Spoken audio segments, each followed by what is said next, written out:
Bienvenue dans Comme toujours. Chaque semaine, nous revenons sur les images qui ont fait l'actualité, mais au travers du prisme de la communication. Nous allons tenter tous ensemble de lire entre les lignes de l'information et de l'actualité, parce que ne l'oublions pas, la chose la plus importante en communication, c'est bien sûr d'entendre ce qui n'est pas dit.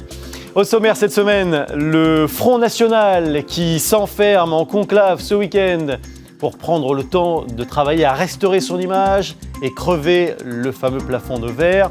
Nouveau programme, nouveau nom, toutes les pistes en tout cas sont sur la table pour ne pas revivre l'échec du second tour des régionales. Comment faire jeune quand on ne l'est pas? Pas simple, et en évitant si possible de tomber dans le ringard absolu, c'est le délicat exercice auquel se sont livrés les deux rivaux des Républicains cette semaine. Alain Juppé boit des bières en jouant au ping-pong et Nicolas Sarkozy, lui, fait de la radio.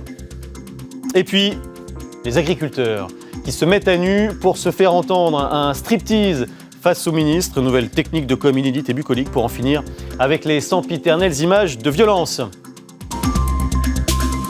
Avec nous ce soir, Jacky Isabello, fondateur de l'agence Coriolink. Bonsoir Jacky. Bonsoir Julien. Romain Mouton, fondateur de l'agence RM Conseil. Bonsoir Romain. Bonsoir Julien. Et Nicolas Boudot, qu'on retrouve associé du cabinet Tilter. Rebonsoir Nicolas. Rebonsoir Julien. L'image de la semaine, c'est Marine Le Pen, le doigt sur les lèvres, comme ceci. Vous ne l'avez pas entendu, ou presque, depuis le second tour des élections régionales et les très gros scores du premier tour qui n'avaient pas permis au Front National de conquérir des fiefs.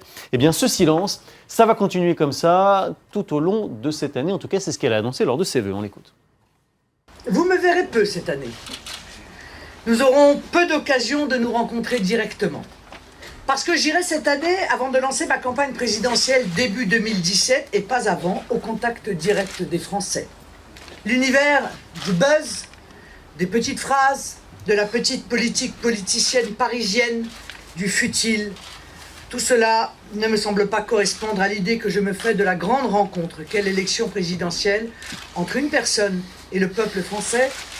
Romain Mouton, c'est une bonne idée la stratégie du silence, ou bien on prend le risque de sortir du radar? En tout cas, c'est une stratégie. Ouais. C'est-à-dire qu'il n'y a aucune spontanéité dans les propos de Marine Le Pen. Et bien évidemment, le silence crée l'envie. C'est d'ailleurs un principe de base en communication, c'est qu'à partir du moment où une personnalité va pendant un moment se mettre un peu en retrait, que ce soit un homme politique ou même un chanteur, on en parlait avec David Bowie, le fait est que tout le monde va s'intéresser à savoir où elle est, qu'est-ce qu'elle fait. Et finalement, ça devient un peu commun. Et finalement, les messages ne passent pas forcément mieux. Alors, en politique, Jacky Isabello, quand on disparaît, on peut entamer aussi une traversée du désert, ça s'est vu. Même si, bon, la comparaison entre David Bowie et Marine Le Pen, je ne sais pas, bon, voilà. Vous en pensez quoi, Jacky? Oui, alors, vous parlez de la traversée du désert. La traversée du désert, et puis cette espèce de mythologie biblique est très codifiée en termes de communication. Elle n'en est pas là, je ne ferai pas ça. Mais si j'osais, et je serais un peu irrespectueux vis-à-vis d'une élue de la République, puisque Marine Le Pen est une élue de la République, c'est un peu l'hôpital qui se fout de la charité, parce que c'est vrai que lorsqu'on voit ce qu'elle peut reprocher à la vie politique, elle y a largement contribué. Après, on peut pousser l'analyse un peu plus avant sur ce qu'elle a voulu dire. Vous avez vu qu'elle a choisi le village d'Étiole. S'étioler, en français, ça veut dire perdre de sa couleur, s'affadir, devenir un peu évanescent. Donc, ils poussent la symbolique dans tous leurs messages de communication. C'est une coïncidence, évidemment. Je rebondis. Ah non, je ne pense pas que ce soit une coïncidence. En communication, vous savez, rien n'a de coïncidence. C'est peut-être inconscient. Je rebondis sur ce qu'a dit Romain. Le silence a beaucoup plus de répercussions en communication. La parole est d'argent. Le silence est d'or, évidemment. Nicolas Boudot, alors on peut parler, c'est vrai, ce silence, il n'est pas fin en tout cas, par exemple sur Christiane Taubira, sur son départ. Il y a juste eu un communiqué de la part de Marine Le Pen. Le séminaire commence ce week-end. Le but, c'est la conquête pour 2017. On voit ici le communiqué de Marine Le Pen. La conquête, Fleur Philippot n'a que ce mot-là à la bouche. On l'écoute. Nous sommes en pleine dynamique, on l'a vu au régional, on a battu notre record, à voir comment préparer l'accession au pouvoir. C'est ça d'ailleurs le titre de ce séminaire, c'est préparer l'arrivée, la conquête du pouvoir. Qu'est-ce qu'il faut faire, Nicolas Boudot, pour casser le plafond de verre? Vous diriez quoi si vous étiez présent à ce séminaire ? Ouh là là, j'aurais du mal. À être présent ou bien ? Pour être honnête, et à être présent et à délivrer sans doute un message cohérent. Non, je crois que la meilleure chose à faire pour eux, c'est d'essayer de coller au maximum à leur électorat. Et d'ailleurs, Marine Le Pen, c'est ce qu'elle fait quand elle dit qu'elle va faire le tour de France, qu'elle va assez peu s'exprimer. D'ailleurs, pour une fois, elle ne dit pas que c'est parce que personne ne l'invite, mais là, c'est quelque chose qu'elle fait de manière positive et sciemment. Ouais. Je crois que voilà, il faut qu'elle aille au contact de ses électeurs, là où la France périphérique se trouve, en suivant ces mots, et puis essayer de, comme ça, petit à petit, faire monter la sauce. Fondamentalement, c'est pas en communication qu'elle réussira à gagner l'élection, c'est véritablement sur le terrain. Je pense qu'elle l'a compris, et c'est en cela qu'elle est, à mon avis, dangereuse pour 2017. C'est parce que justement, elle va labourer le terrain, labourer la France, et aller précisément là où ses électeurs se trouvent. Elle en a même pris le look, un look de Française moyenne. Quand elle s'exprime comme ça, elle colle à son électorat. En cela, moi je dis à ses futurs adversaires politiques, méfiez-vous, elle est peut-être en train de réaliser un coup, et ce changement de stratégie, plus d'action, moins de communication, c'est peut-être pas mal. Romain Mouton, si vous étiez présent, vous, à ce séminaire, est-ce que vous diriez par exemple, est-ce qu'il faut changer de nom ? Est-ce qu'il faut changer l'habillage ? Déjà, de me mettre dans la peau d'un conseiller du Front National, c'est particulier. Je ne le ferai pas. Mais on parle d'un strict point de vue professionnel, évidemment. D'un strict point de vue professionnel. Une chose est certaine, c'est que Marine Le Pen est à un cap très important, parce qu'elle est à un moment dans sa carrière où elle est à la porte du pouvoir. À la porte du pouvoir où finalement, elle doit ajuster certains curseurs pour pouvoir peut-être... Quels sont ces curseurs ? Les curseurs, c'est déjà la ligne politique. Et elle est à un moment donné où toutes maintenant ces interventions sur l'année 2007 vont être scrutées. C'est-à-dire qu'on n'écoute plus. Avant, on écoutait les Le Pen, c'était les grandes gueules, les contestataires. Ils sont là pour faire le show sur le plateau et finalement, c'est intéressant de les entendre, mais on ne les prend pas trop au sérieux. Sauf que là, il y a un changement aussi dans les journalistes. Même vous l'écoutez en vous disant « mais si ça se trouve, un jour, elle sera présidente de la République ». Donc, elle-même a conscience de ce point. Et donc, elle et son équipe, d'après ce qui se dit, la stratégie, ce serait donc d'ajuster le discours et donc, du coup, d'avoir un esprit responsable. Oui. Et donc, ça va être sur le programme qui va être le principal moyen pour elle de dépasser ce plafond de verre. Jackie Isabello, puisque personne ne veut me répondre sur le changement de nom, est-ce que vous avez un point de vue tranché là-dessus ? Oui, je vais vous répondre, Julien. Vous savez, les avocats disent tout mis en examen ou tout potentiellement coupable a le droit à une défense. Et c'est ainsi que les avocats la présomption fait d'innocence. Une profession de le faire. Moi, je dirais tous les partis politiques ont le droit de la communication. Et je pense que cette année, le Front National est en train de traiter, d'une part par le silence et par d'autres petits codes, son principal problème. Et vous le savez, son principal problème, c'est son programme économique. Et ça tombe bien, quelle est la personnalité du Front National qui est la moins pertinente et la moins technique sur l'économie? C'est Marine Le Pen. Donc demandons un peu à la présidente, avant de la ressortir en 2017, déjà de mettre pédale douce à ce qu'elle peut dire, et laissons monter le débat. Louis Alliot et Florian Philippot ont un corpus économique qui est beaucoup plus abouti. Ça tombe bien parce qu'ils ont deux lignes à défendre. Après, sur le fond, quand même, pour ne pas vous laisser tomber là-dessus, je pense que c'est un petit peu trop tôt. C'est-à-dire que cette grande marque qui a porté l'évolution du Front National, elle est encore endossée par tout un tas de gens. Et pour aller très vite et pour utiliser d'une figure de style qui est toujours de mauvais aloi en communication, ne suscitons pas l'effet Philippe Bouvard. Si on change et que c'est le mauvais timing, les électeurs du Front National, et pire que ça, ceux qui soutiennent le Front, risquent de reguimber de manière assez forte. Une image tout de même sur l'état d'esprit que le Front National va essayer d'impulser ce week-end. C'est cette affiche qui était apparue de façon un peu fortuite lors d'une interview de Florian Philippot. On reconnaît derrière cette affiche qui n'était pas sortie publiquement, mais la France apaisée de Nicolas Boudot pour essayer de sortir de cette image du Front National qui serait le parti qui monte les Français les uns contre les autres. Oui, absolument. Fini les affiches contre l'UMPS. C'est ça. Mais c'est une affiche quasiment pré-présidentielle. On l'a vu furtivement, mais il n'y a pas de logo Front National. Oui. C'est véritablement la figure de la chef qui est malgré tout présentée en premier. La France apaisée, ça rappelle d'autres slogans qui ont permis à certains candidats d'être élus président de la République par le passé. Je pense à la France unie en 1988 notamment, et et bien d'autres choses. Donc non, voilà, elle prépare bien sa campagne présidentielle. On va continuer dans la communication politique, messieurs, mais du côté des Républicains maintenant.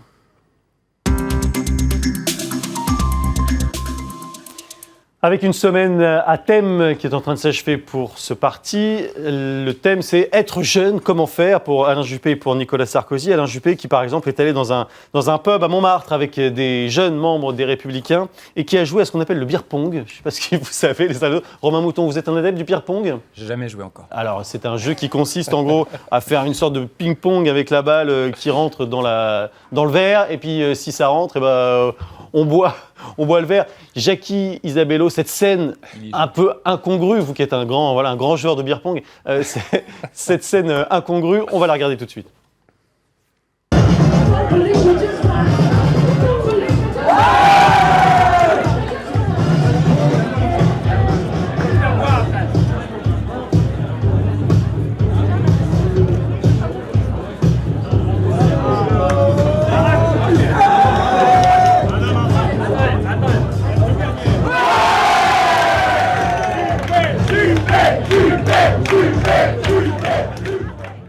Commentaire, Jackie Isabello. Ça fait pas faim, honnêtement. Hein. Alors, ça aurait pu être ridicule, mais en fait, non. Comme on est en pleine primaire américaine, je veux dire piece of cake, avec Nicolas, on s'est marré un peu tout à l'heure, parce que nous, avec Nicolas, on jouait à un autre jeu qui s'appelait le Kinito Défi, qui est à peu près la même chose, mais avec une pièce, mais beaucoup plus difficile. Ouais. Alors là, il y a... Votre vie privée ne me regarde pas. Il y a plusieurs symboliques. Déjà, la bière, c'est populaire, et ça embrasse assez large. D'accord. Deuxième chose, vous avez vu la chemise d'Alain Juppé. Absolument. La chemise d'Alain Juppé, elle représente la dernière tendance en matière de mode. Avant, c'était le hipster swag. Et maintenant, c'est le look bûcheron. Il ne manque plus que la barbe, le bonnet et les grosses godasses pour être totalement dans le vent. Il y a la cravate écossaise aussi, je vous rassure. Et puis, troisième symbolique, vous savez, les Américains disent toujours, quelle que soit la technique, quelle que soit la pertinence du candidat, quand on vote, on a toujours envie de voter pour celui avec qui on aimerait aller boire une bière le vendredi soir. Ah oui. C'est comme ça que les Américains choisissent à la fin leur candidat. Donc la dimension humaine et la dimension empathique est importante. Et je pense que Alain Juppé est en train de travailler ces codes-là de manière assez pointue. Romain Mouton, épisode réussi ? Pas fan.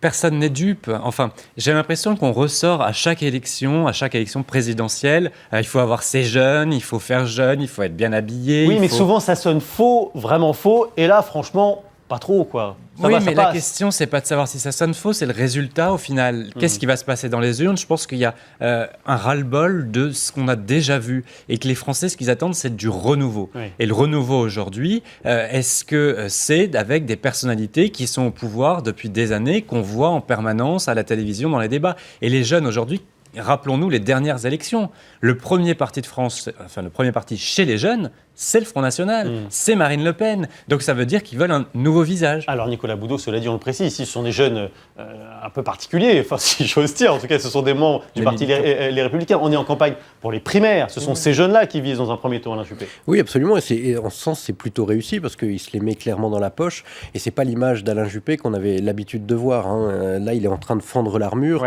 ce qui est absolument nécessaire. Le côté inspecteur des finances extrêmement sûr de lui, droit dans ses bottes pour reprendre une expression fameuse d'Alain Juppé lui-même. Là, il est en train de fendre l'armure.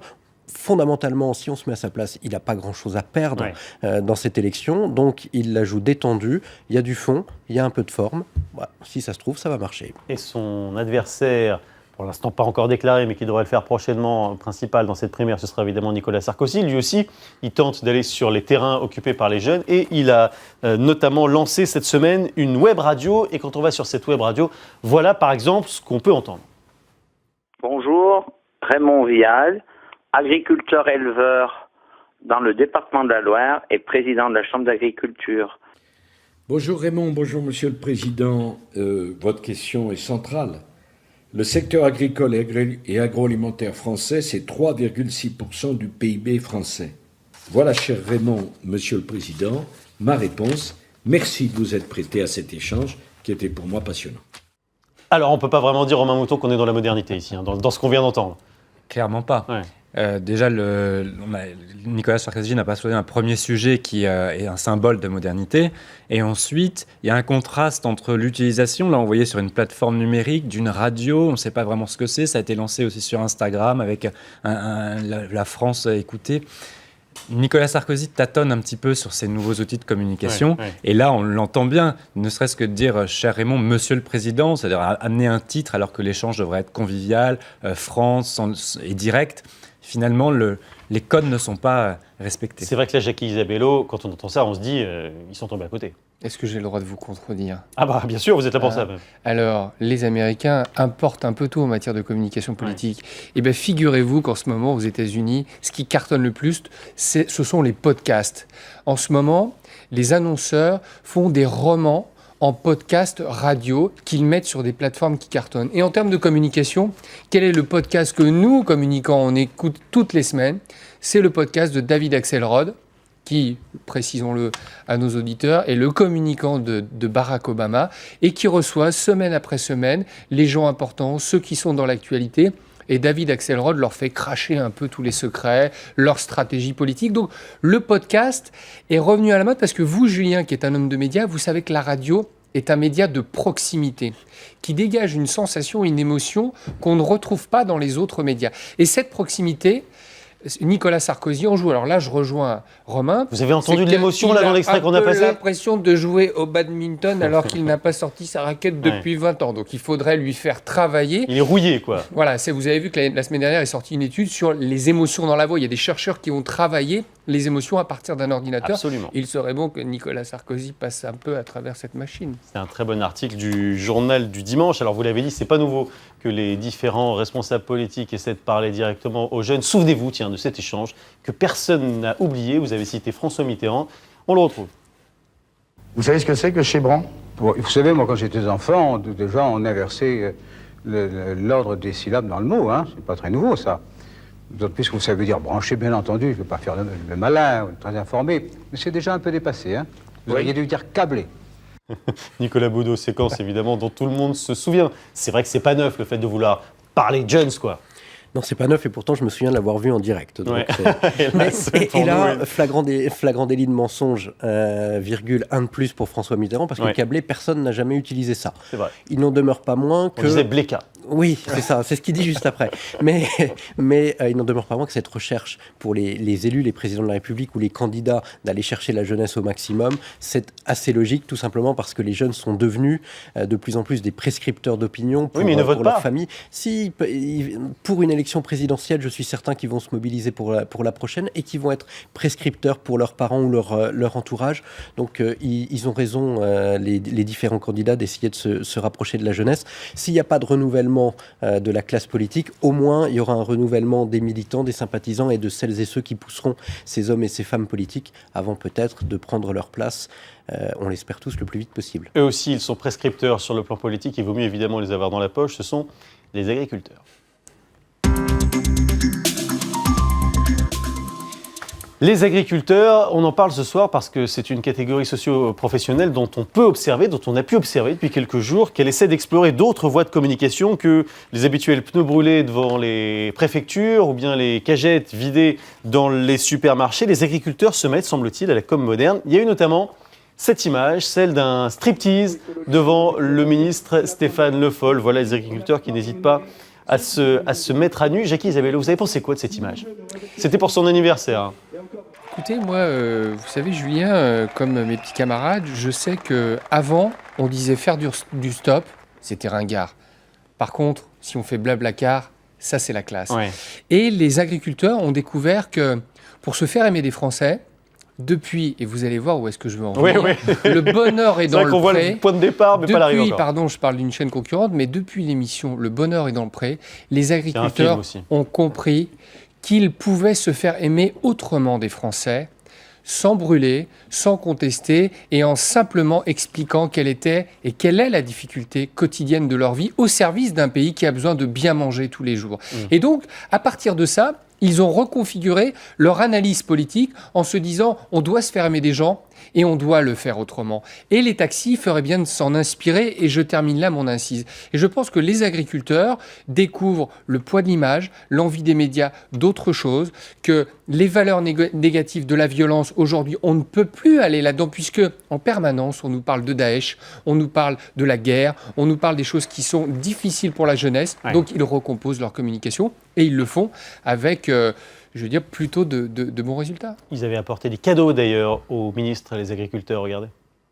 Monsieur Le Foll, on voulait vous remettre un présent parce que c'était votre anniversaire aujourd'hui. Donc un millefeuille tout d'abord pour vous représenter ce qu'est la difficulté des agriculteurs face à l'administration. Une belle étape. Et puis on vous met un réveil parce qu'il faudra peut-être se réveiller au niveau du gouvernement, parce que les agriculteurs, les jeunes agriculteurs ne pourront pas se permettre de tenir encore quelques années comme ça. Romain Mouton, c'est vrai que c'est nouveau cette façon de s'adresser au pouvoir public de la part des agriculteurs. Oui, c'est nouveau, mais en même temps, ils rejoignent un courant qui est un peu classique de tous ceux qui interpellent, ça va, on dirait les femelles au masculin. Absolument. C'est pas très original. Par contre, les agriculteurs bénéficient d'un capital sympathie formidable chez les Français. Et tout le monde sait qu'ils triment, tout le monde sait qu'ils sont dans une situation totalement différente que ceux qui vont bloquer toutes les routes de Paris. Donc, ce capital sympathie, ils ont un enjeu face à eux qui est d'utiliser ce capital sympathie, ce potentiel qu'ils ont, grâce à des actions de communication qui soient utiles. Je ne suis pas sûr que c'est en se mettant nu devant un ministre qu'on arrive à faire passer les bons messages. Presque les messages impactants de renverser des fruits ou des légumes dans les rues, même si c'est du gâchis, en tout cas, ça avait un impact sur leur secteur. Il ne faudrait pas que les agriculteurs qui ont un potentiel sympathie le gâchent finalement en faisant des actions de communication qui ne sont pas très originales et dont l'efficacité est peut-être faible. Romain Mouton et Jacky Isabello, pas d'accord. Nicolas Boudot, vous allez trancher le débat, vous en pensez quoi, vous ? Moi, je pense qu'ils ont raison. Ils ont raison d'abord de ne plus utiliser les... Ils l'ont fait un peu quand même aussi. Oui, mais parce qu'on ne perd pas cette tradition, mais beaucoup moins. Parce que les artichauts, les litres de lait déversés et les œufs, dans un pays où la pauvreté augmente à chaque instant, c'est pas forcément terrible. Ouais. Et puis, ils ont raison d'interpeller le ministre un peu différemment. Un ministre de l'Agriculture qui est extrêmement important dans le dispositif de campagne à venir, puisqu'on a un François Hollande corrézien qui s'est mis dans les pas de Jacques Chirac en 2012. Jacques Chirac, salon de l'agriculture, agriculteur. Quand vous parlez à un agriculteur de Jacques Chirac, c'est encore le seul ministre dont ils se souviennent encore et qu'ils soutiennent. En un mot, Monsieur Le Foll, il est indispensable dans la campagne à venir pour la réélection potentielle de François Hollande.